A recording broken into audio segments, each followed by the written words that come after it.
Hello students, welcome to my YouTube channel. In this video lecture, we are going to look at some new questions from the first chapter of Keith Williams' Weight and Balance book. The name of the chapter is Basic Questions. It deals with all basics of weight and balance, the formulae, the definitions, simple numericals, etc. So let's start with question number 21. Which of the following are included in the traffic load?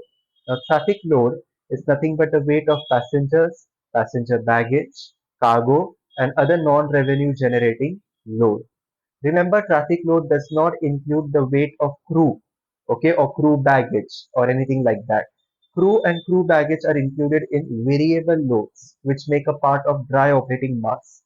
Okay, so traffic load is passengers, baggage, cargo, but excludes all non-revenue loads. Wrong. It includes, not excludes.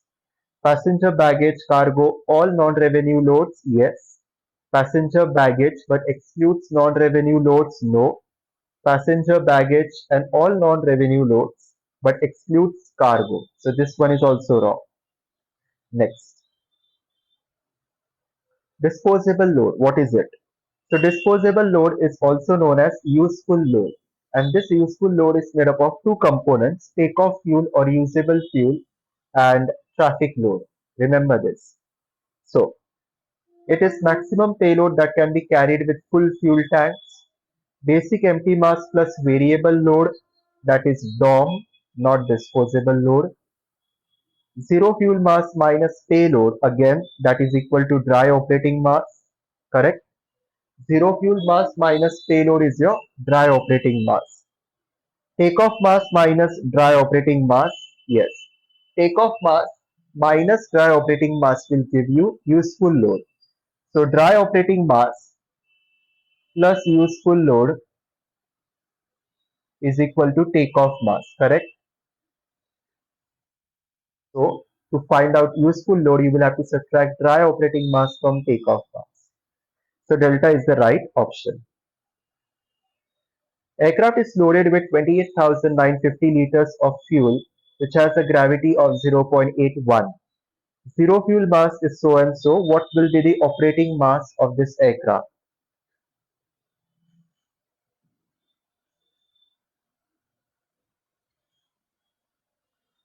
So,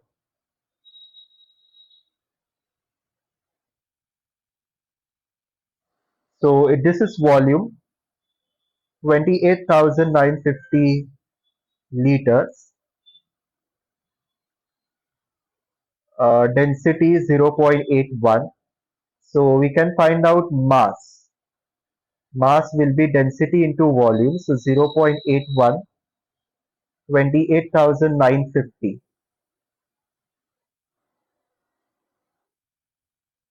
28,950. So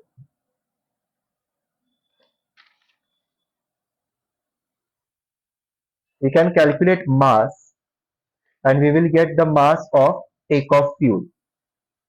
Okay, with this formula, we will get the mass of takeoff fuel in terms of kilogram.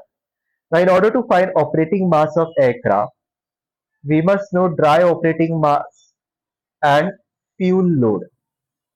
So we will know the fuel load by calculating this value, but we will not know, or we will be still in the unknowns of dry operating mass. The second way to find out operating mass is takeoff mass minus payload, correct?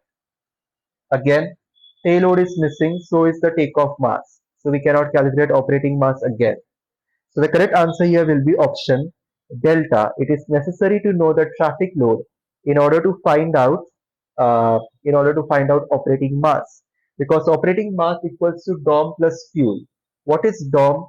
DOM is nothing but zero fuel mass, which is given in the question, minus payload, right? Or traffic load. So once we know payload, we can calculate DOM by using this formula. We will use this DOM value in this formula, DOM value plus fuel load, which is this.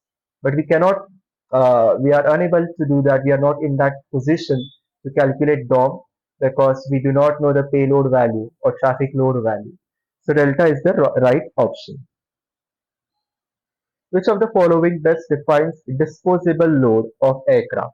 Again, disposable load is the useful load. Okay, so it is takeoff mass minus dry operating mass. Disposable load or useful load is takeoff mass minus dry operating mass. Where can the total mass of aircraft be said to act when it is parked on the ground? So when your aircraft is parked on the ground, the total weight of that aircraft will act to its center of gravity. Okay, the center of gravity can be anywhere. It is recommended that the center of gravity be anywhere between the nose wheel of aircraft and the main wheels. Okay, anywhere between them. Okay, so that the aircraft is always in contact with the ground surface. Let's say this is your aircraft on the ground surface. This is the nose wheel and this is the main wheels. Okay, there are two possible scenarios. If the center of gravity is somewhere beyond or outside these limits of nose wheel and main landing gear somewhere here, so the weight of aircraft will act from that point, from center of gravity in this region of aircraft. As a result or as a consequence, the tail section or the tail portion of this aircraft will bend downwards, okay, will be pulled towards the earth, center of the earth, and the nose of this aircraft, the front portion of this aircraft will be, as a result or as a direct reaction, will will get lifted from the ground surface, right? So this is an unfavorable situation or unfavorable scenario. That's why it's always recommended that center of gravity be somewhere between the nose wheel and the main landing gear, so that the weight of this entire aircraft acts to that point at this place. Okay, and this will enable that aircraft or favor that aircraft, okay, or to stay in contact with the ground surface without lifting any wheel, be it nose wheel or the main landing gear wheel, from the ground surface. Okay, so delta is the right option. It always acts to the center of gravity. Next, the fuel tanks of aircraft can hold a maximum volume, okay, equal to 2300 kg at 0.805 specific gravity. It's zero point 0.8 specific gravity. What volume can be loaded if the specific gravity is 0.785? Now, specific gravity equals to mass divided by volume. So mass will be equal to specific gravity 0.8 multiplied by volume. Correction, we have been given volume, right? So 0.8 specific gravity equals to mass of 2300 kg divided by volume. So volume will be 2300 divided by 0.8,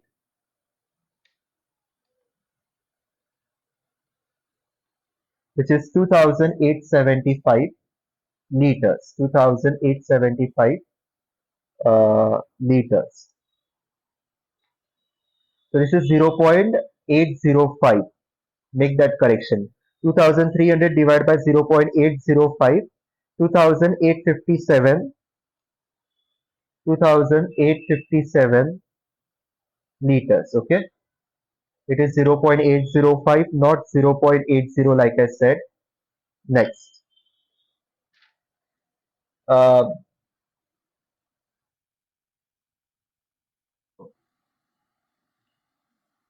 what volume can be loaded if specific gravity is 0.785?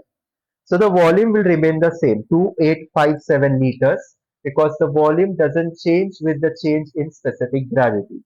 So remember that the volume doesn't change.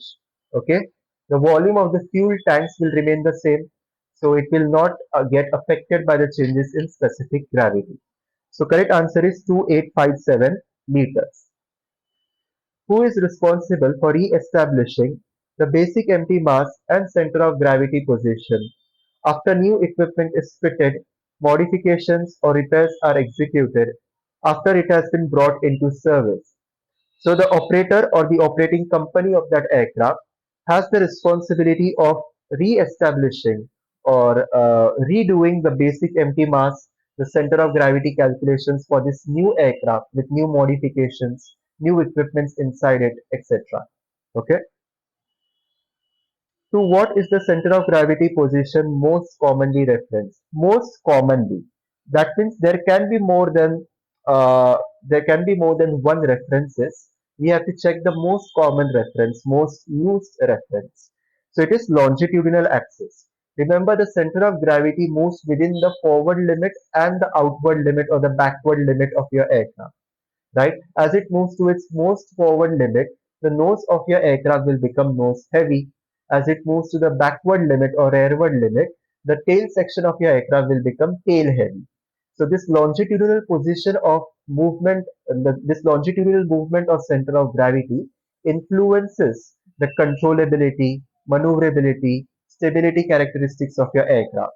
That's why most of the CG position is commonly referenced or most commonly referenced to longitudinal axis. Apart from this fact, also remember that movements in CG can also happen laterally. Okay, so just remember that fact. It can move laterally as well. So Bravo is the right answer. Which of the following statements are true? That means there certainly is uh, there are certainly more than one statements which are true. So first, the basic empty mass equals to zero fuel mass plus variable load. Wrong. Basic empty mass is the very beginning of this ladder. Okay, so it cannot be an addition of anything. All it can be is subtraction of DOM and variable load, right? DOM minus variable load will give you basic empty mass. The zero fuel mass is DOM minus traffic load. Again, wrong. It is DOM plus traffic load. DOM plus traffic load is zero fuel mass. Traffic load is equal to zero fuel mass minus DOM, yes. DOM is equal to zero fuel mass minus traffic load, again, yes. DOM is equal to zero fuel mass plus variable load, wrong. It is basic empty mass plus variable load.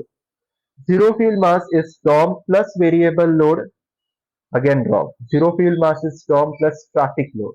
Okay, so pay attention to these statements and double check your answer. Okay.